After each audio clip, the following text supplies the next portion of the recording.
ఒకసారి ఆలోచించు, నువ్వు డబ్బు నడిపిస్తున్నావా లేదా డబ్బే నిన్ను నడిపిస్తుందా?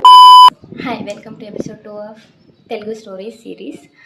ప్రజెంట్ అయితే ఇదే మన మైక్ అనమాట. మిడిల్ క్లాస్ కష్టాలు, బడ్జెట్ లేవు, అడ్జస్ట్ అయిపోండే.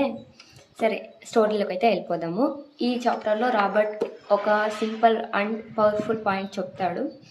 చాలామంది అనుకుంటారు శాలరీ పెరిగితే సెట్ అయిపోతుంది లైఫ్ అని. కానీ నిజం ఏంటంటే శాలరీ పెరిగే కొద్దీ ఎక్స్పెన్సెస్ కూడా ఆటోమేటికలీ పెరుగుతాయి. అది మీకు కూడా తెలుసు.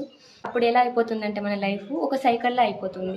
లైక్ జాబ్, శాలరీ, బిల్స్, మళ్ళా జాబ్, ఇలా ఒక సర్కిల్లో అయిపోతుంది. కానీ రిచ్ పీపుల్స్ డబ్బు కోసం పని చేయరు, డబ్బే వాళ్ళ కోసం పని చేసేలా అసెట్స్ క్రియేట్ చేస్తారు. కాబట్టి గుర్తుపెట్టుకో, ఇన్కమ్ పెరగడం కన్నా ఫైనాన్షియల్ థింకింగ్ పెరగడం చాలా ఇంపార్టెంట్. ఇది రిచ్ డాడ్ రాబర్ట్కి చెప్పిన బిగ్గెస్ట్ లెసన్లో ఒకటి. నెక్స్ట్ ఎపిసోడ్లో నెక్స్ట్ మైండ్ బ్లోయింగ్ ఒక లెసన్ చెప్తా, ఫాలో అవ్వండి. అవును, అడగడం మర్చిపోయా, మరి మీరేం చేస్తున్నారు? శాలరీ కోసం పని చేస్తున్నారా లేదా మనీనే మీకోసం పని చేయాలని ప్లాన్ చేస్తున్నారా? Comment down and let me know. సరే, నెక్స్ట్ ఎపిసోడ్లో కలుద్దాం. Until then, bye.